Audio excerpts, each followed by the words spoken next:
Being a deputy commissioner you have been assigned a special role. अगर किसी भी ST SC का जमीन अगर कोई भी लूटता है, may be the central government और state government, you are suppose to protect it. इसमें 2 लाइन का केस है। इनका है कि 32 और 55 हमारा एक्वायर्ड हुआ है, नोटिफाई हुआ है, ये इनका कहना है। और जो है नोटिफाई हुआ उसका पैसा दीजिए, नहीं तो हमको जमीन डीनोटिफाई कर दीजिए। This is the simple prayer made by the petitioner. This is the 1 line prayer. इतना मोटा एफिडेविट आज तक क्यों चल रहा है? इतना ऑर्डर सीट क्यों चल रहा है? इतना ऑर्डर सीट क्यों चल रहा है 1 लाइन का एफिडेविट के लिए और एक इशू के लिए? वकील खड़ा है, private, CCL, central government, state government, सब मिलकर एक क्वेश्चन का जवाब नहीं दे रहे हैं और एक क्वेश्चन तक नहीं बता रहे हैं। There are contrary the way the proceeding will be run.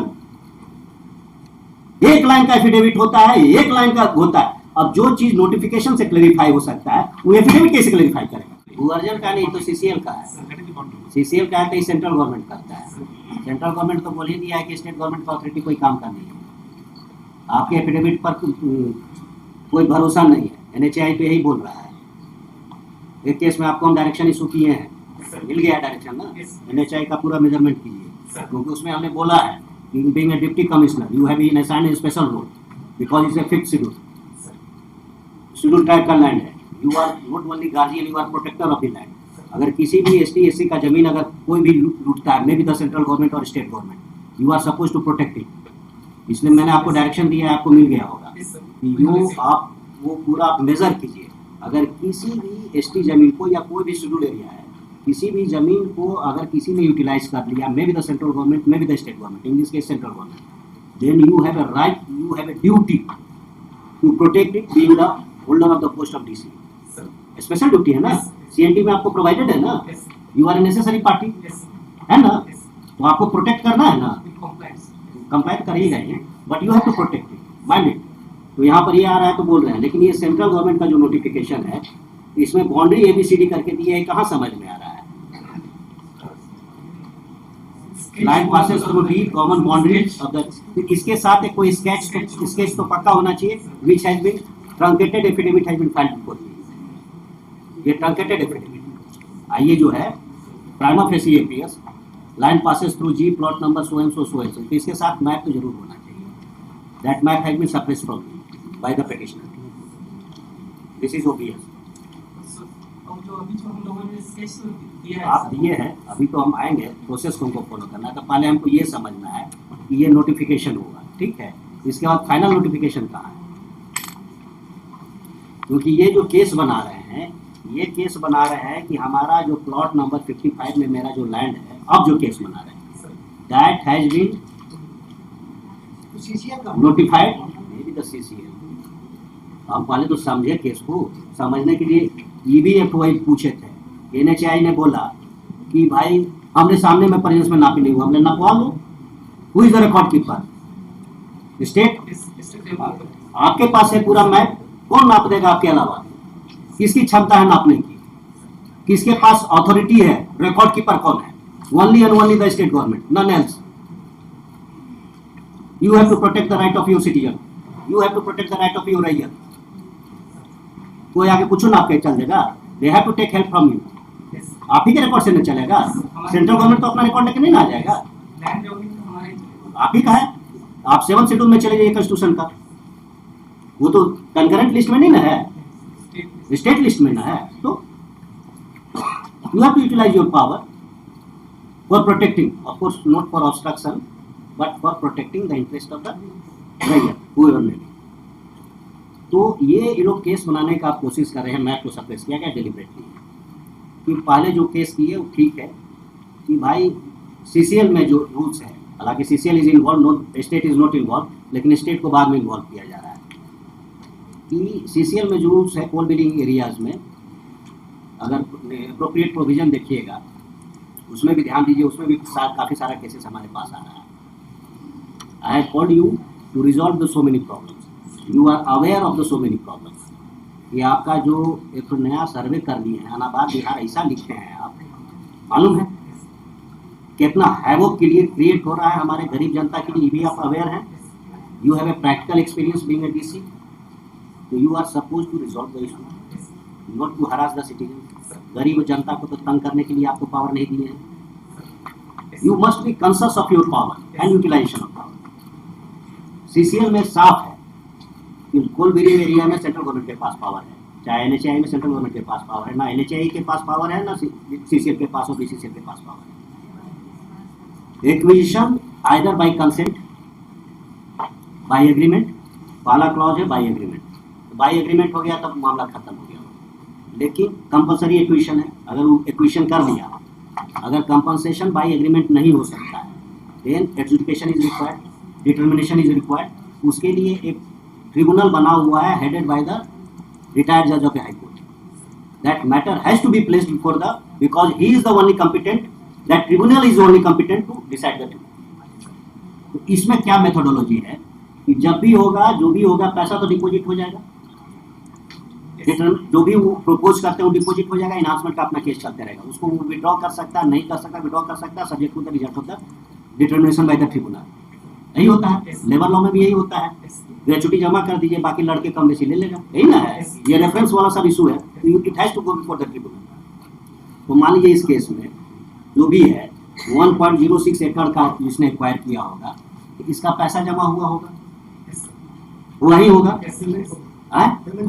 Payment तो CCL किया बाद में CCL ने पेमेंट किया. That is a different issue. I am saying कि how the cases are being pushed.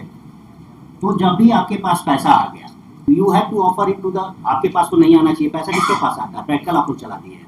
Who is the keeper of the money? Government, state government. आप ले लेते हैं पैसा, तो आप तो पैसा रिटेन नहीं कर सकते, एक दिन भी नहीं रिटेन कर सकते हैं. या तो आपको तुरंत देना है, जिसका भी है उसको आपको तुरंत ऑफर कर देना है, वो ले चाहे नहीं, और उसको बता देना है कि अगर आपको जो भी डिस्प्यूट होगा आप ट्रिब्यूनल में चले जाइए फॉर डिटर्मिनेशन और फॉर इनहांसमेंट. क्योंकि डिटर्मिनेशन होगा पहले, इनहांसमेंट तो बात की चीज़ है. डिटर्मिनेशन का पावर अथॉरिटी के पास नहीं है. दो ही मेथड है डिटर्मिनेशन का, either by the agreement between the रैयत एंड द CCL अथॉरिटी या सेंट्रल गवर्नमेंट, वॉट एवर में भी, और determination by the tribunal headed by the retired high court जज. यही है. दूसरा को डिटर्मिनेशन का पावर नहीं है. कंट्री टू लैंड एक्विजिशन है, जहां पर भी कि आपको अवार्ड बनाने का पावर है. You have to power to determine subject to the reference. अगर कोई डिस्प्यूट आता है तो रेफर हो जाएगा, है ना. तो पैसा आपने रिटेन कर लिया, ठीक है. अब इन्होंने केस बनाया है कि दो प्लॉट जो 32 और 55 है, 32 तो हमारा एक्वायर हुआ, उसका हमको पैसा मिल गया, लेकिन 55 भी मेरा नोटिफाइड हो गया है, तब इसको गवर्नमेंट डी नोटिफाई. बात समझ गए ना. So whether it has been notified or not notified, there are so many types of affidavit. तो affidavit में बाद में जाएंगे, क्योंकि affidavits are sometimes contrary to the record.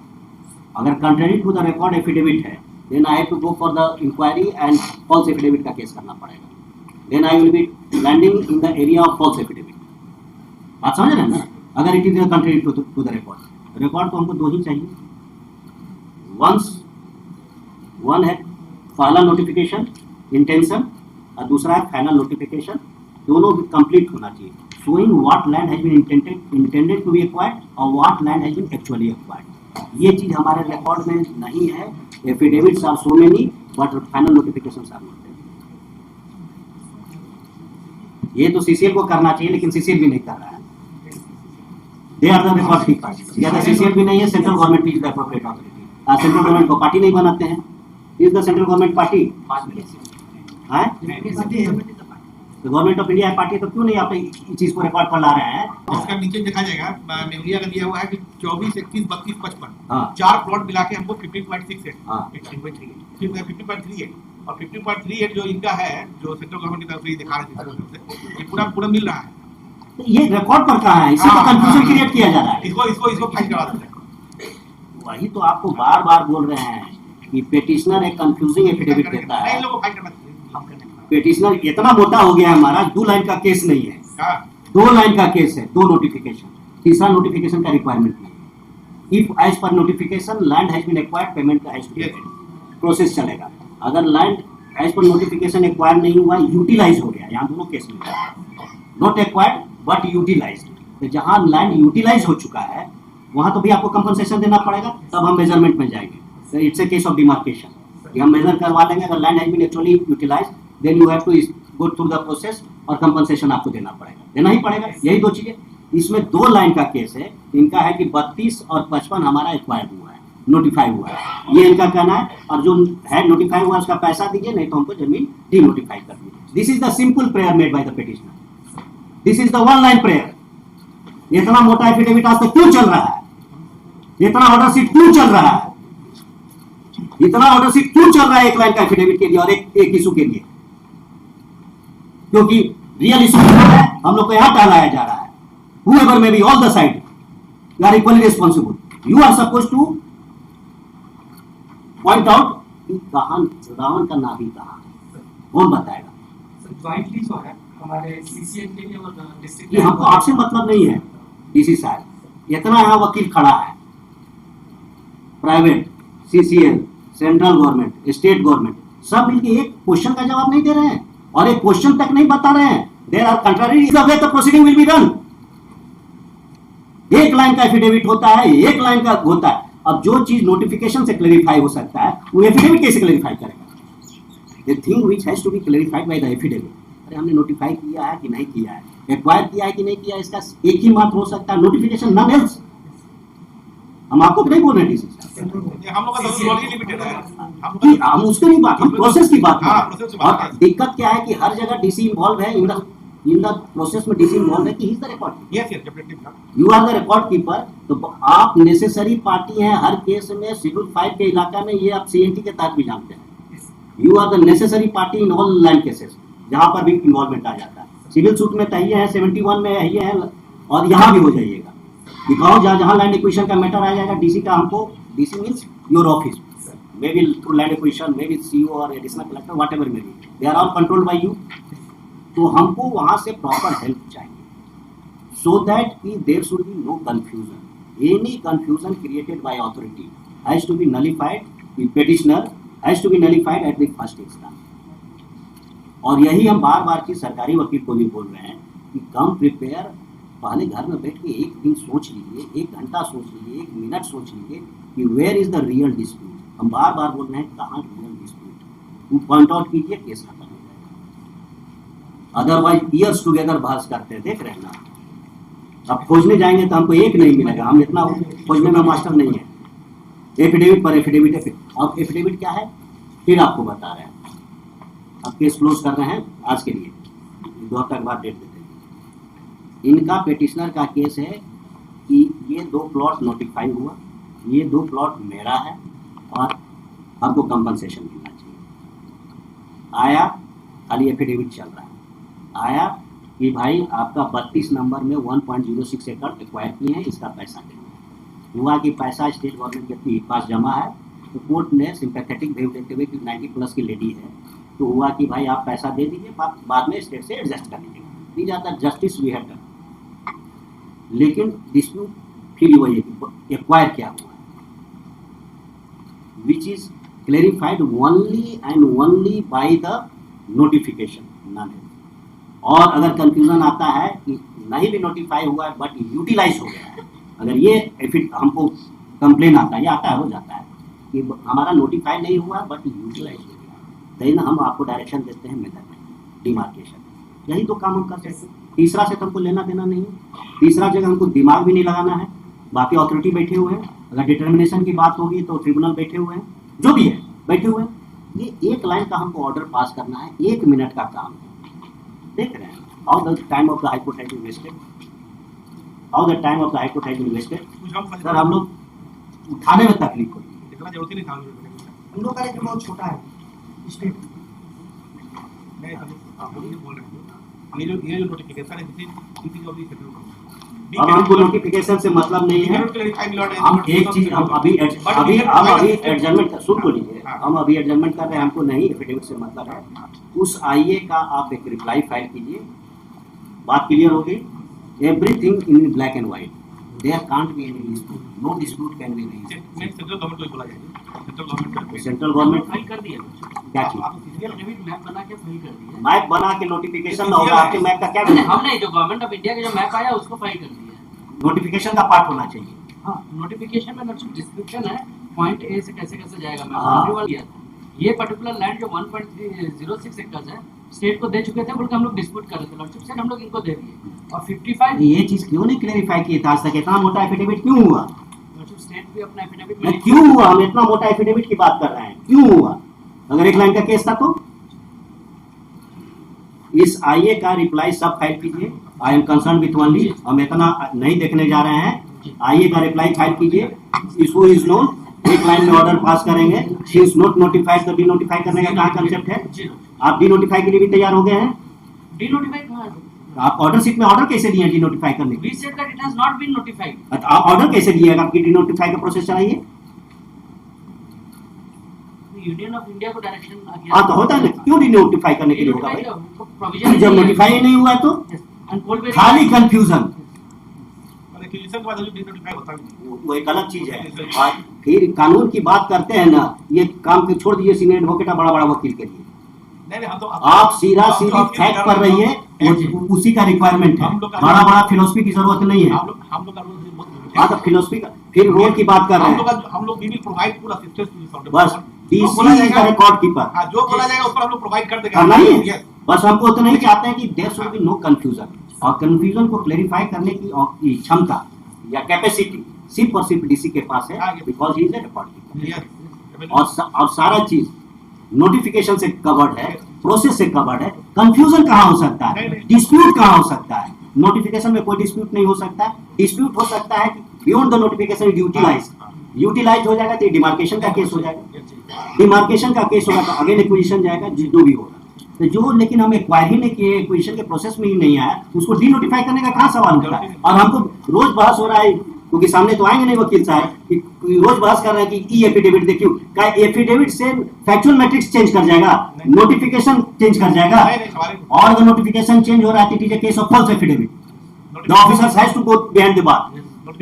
Lordship अगर केस को देखा जाए शुरू से, फर्स्ट फाइल हुआ था कि वो लेडी है, कुछ भी नहीं मिला, कुछ दिला दिया। वही तो है। वहां से जो जैसे जैसे रिलीज मिलते गया वैसे वैसे सवाल उठता है कि टालाया इसलिए जा सका कि अदर साइड से क्लेरिफिकेशन नहीं आया। कुछ तो कारण रहा होगा, इतना मोटा हुआ है। किया जा रहा है एवरी डे इक्वल लॉर्डशिप। तो उससे क्या मतलब होगा? इशू रेज करने से क्या होगा? डिसमिस करेंगे, फर्स्ट डिसमिस करेंगे। तब आईए फाइल हो गया कि आइए फाइल करने से तो मेंटेनेबल नहीं है, तो नहीं है। जी अगर फर्स्ट डे में अगर क्लेरिफाई कर देते हैं, कोई दिक्कत नहीं होता, कहीं कोई दिक्कत नहीं होता है। लिखिए, pursuant to the last order dated so and so is present. जब भी किसी लैंड को आप सरकारी जमीन करके डायरेक्ट ट्रांसफर करते रहे, अनाबाद बिहार उसके बाद डायरेक्टली उसको आप ट्रांसफर करते हैं। लैंड एक्वायर जब भी कीजिएगा या एक्विजिशन में जाइएगा या भी जो भी कीजिएगा, लैंड एक्विजिशन एक्ट में कंपनसेशन डिटरमिन करने का 4-5 क्राइटेरिया है। वन है टाइटल, दूसरा है पोजीशन, तीसरा है राइट, ईजमेंट भी, इंटरेस्ट भी, है ना? तो मान लीजिए अगर उसका टाइटल नहीं तो सब्जेक्ट को एक्विजिशन नहीं होगा, होगा ना? तो डायरेक्ट आप कैसे ट्रांसफर कर रहे हैं? May be your title holder, but वहां पर अगर पोजेसिव राइट किसी का है, हु विल डिटरमिन किसके पास पोजेसिव राइट है? It can be determine only to land acquisition proceeding में। रेफरेंस में जाएगा डिस्ट्रिक्ट जज के यहाँ, और डिस्ट्रिक्ट जज के यहाँ जाता है, वो फिर सूट हो जाता है। उसका फर्स्ट अपील होता है, सेकंड अपील होता है। Every dispute has to be resolved, but क्योंकि you can't be a judge in your own cause। आप तो जज नहीं ना बन जाइएगा, ये मेरा जमीन है, हम डिसाइड कर लेते हैं मेरा जमीन है, नहीं कर सकते।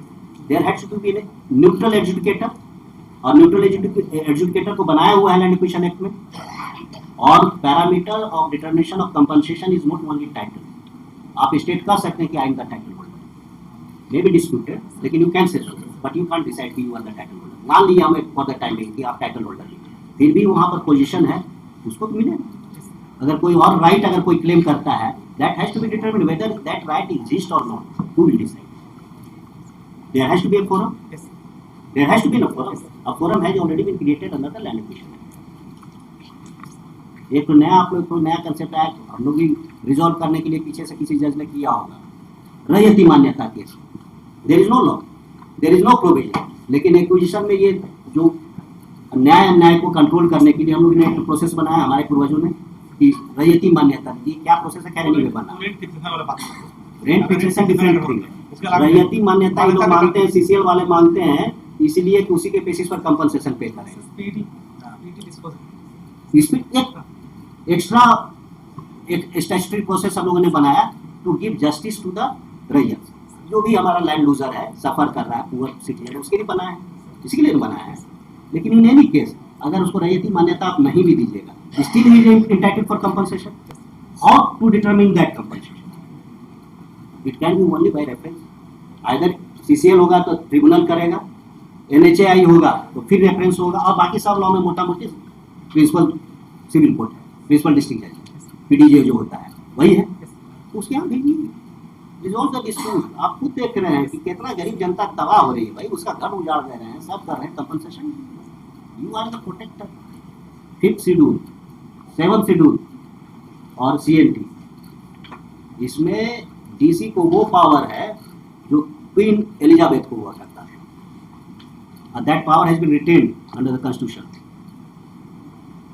तो इतना पावर आपको दिया गया है, कुछ सोच के ना, you have to protect, you are the protector, you are a guardian। CNT में ही है ना, सारा सीएनटी में ही है, you are a guardian, you are a protector, है ना। even a judgment, even an order passed by the apex court is nullity if it is in violation of section 46, है ना। हमारा जजमेंट 2 मिनट में 0 हो जाता है अगर 46 के वायलेशन में। Think about it, it is for utilization, not for misutilization. या आप none exercise of power, none performance of duty के लिए नहीं, आप समझ। एक डेट देखिए, बस इसी पर्पज के लिए बुलाए थे। प्रश्न आप मेरे सब सोई क्लैरिफाई हो गया। अगर आप यही नहीं आते तो अभी भी पेटिशनर 10 तरह का बहस करेंगे, ये एफिडेविट देखिए, वो एफिडेविट देखिए, ऐसे एफिडेविट देखिए, वैसे। कौन से एफिडेविट के केस में हम जाएंगे? फिर हम तो जाएंगे नहीं इनके कहने से, लेकिन it is a case of course, क्योंकि there can't be any dispute whether land has been acquired or not. It can't be decided by an affidavit. It is a statutory document, notification is there, map is there, that ends. How it can be disputed? और अगर dispute होता है कि नहीं boundary line यहाँ नहीं यहाँ होना चाहिए, it is a case of demarcation, तो हम आपको 2 मिनट में करवा देंगे। Where is the dispute? तो आर्बिट्रेरी डिस्प्यूट और क्या कहते हैं इमेजिनरी डिस्प्यूट रेस करके